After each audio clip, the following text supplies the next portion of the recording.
to be. Okay, good, we're good to go. All right, so if you've never watched one of my videos before, I'm Shauna K. Lester. I'm the founder of Memorable Essay, and today we're talking about international medical graduates because I help people who pursued their medical education in schools outside of the US, so that's international medical graduates, match into residency training in the United States. So I'm Jamaican, so I'm an international student in that sense. For my whole life, basically, I've sort of led that path or had that path. So it's very easy for me to identify with people who come from this sort of international background. And I attended a small liberal arts college in Lewiston, Maine. Hi, good morning. I'm broadcasting on Facebook and Instagram, wherever you're tuning in. Thank you so much for tuning in. So, like and share if you think this will be useful for someone else. So I started my undergraduate education or my tertiary education at Bates College in Lewiston, Maine. It is a small college. It's a small college in Lewiston, and I worked there in the admission office, so when I was a junior.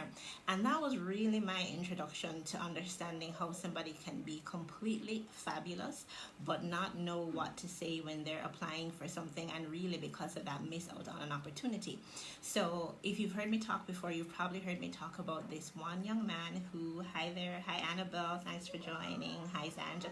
There is this one young man who I met as a junior when we were trying to recruit really outstanding people to campus, and he was amazing. As in amazing, he was a footballer, he was a poet, he spoke Russian, he spoke Spanish, he did physics, he did everything in the world, and I could see how he would fit on campus. And so when he was finished visiting, we had arranged a visit. I asked him, and I was like, Woody, can I see your application? Because I'm thinking this is going to be so amazing, because he really is an amazing person. And he showed me the application, and I thought to myself, oh my God, this is such a sad situation, because he was so amazing. I mean, I still think he's an amazing person, but he had done a really poor job of showing us how he would use the opportunities on campus. But there were very many things like music and languages and sports that I could see that he would do. He just didn't show us how he was a fit or what we were missing by not having him on campus, essentially. So we worked on his application together, and then he got in. Fast forward to me taking on a more official role in admissions, so interviewing people on behalf of the deans of admissions as a senior in college. And that was where I really got the full brunt of it. There were some people who would come in, I still remember them, and they would answer my questions like machines. You could tell they were just so well prepared. It would be, hi, tell me about yourself, like a machine. They knew just what to say. And then there were other people who would come into the interviews chewing gum. They'd come late. They'd say things like, oh, are there classes at 8 o'clock? Because I'm just not a morning person, which is not the thing you say to somebody when you're interviewing for college and you want to get in. And so and a lot of these people were actually, they were very strong candidates, but they just didn't know how to present themselves. And they were saying all of these things, some of them very weird things, and things that just weren't very convincing. And that's where I really realized that, just knowing what to say and knowing how to present yourself really is making a life-changing difference. Like, it's night and day, because you cannot admit the person who doesn't put themselves together well, right? As much as you like them, or as much as you can see how amazing they would do, you just can't do that over somebody who, put themselves together well. And so after that, I actually ended up working in college counseling with a program that had prepared me for college. And then when I went back to graduate school, I found myself helping more and more people, because I was living in New York in a place called International House. And there were people from schools all over New York applying to really great things. And that's where I really saw that what I had seen with the college kids wasn't restricted to people who were applying to college. These were people who were in graduate school, applying to more graduate school or scholarships, and they would say things like, oh my goodness, I'm so boring, I have nothing to say. And it's like, sure, you're boring. That's why you're here in International House with like $1 million scholarship, But just realizing that a lot of times people aren't able to appreciate the fullness of what they bring to the table is really what made that difference for me in New York, in iHouse. And I was like, all right, I'm going to start to charge. And so by the time I was in graduate school, I was helping college and graduate people.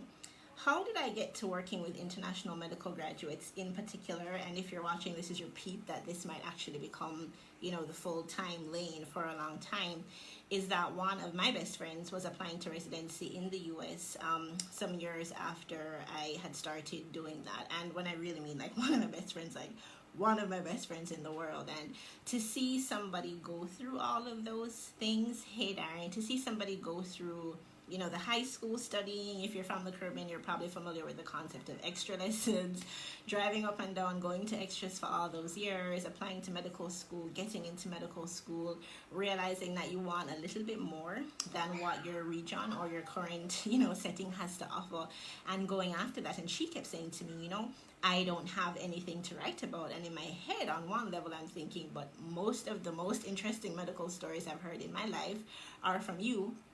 And then on the other hand, it just felt really personal. Like, this is a great friend. I really want this person to get this life-changing opportunity. So we worked together on her application, relying a lot, which I still do actually, on most of those like amazing stories that she had told me from her experience at UE. And when she went to interview, she secured a few interviews. She got really good feedback on her statement, with one person on one of the committees being really enthused to talk to her because they wanted to know what was the end of all of that, right? So it's basically a combination of picking up that across the board at all ages and all levels. People really struggle with putting together on paper and when they speak what is important or essential about them and why you should choose them.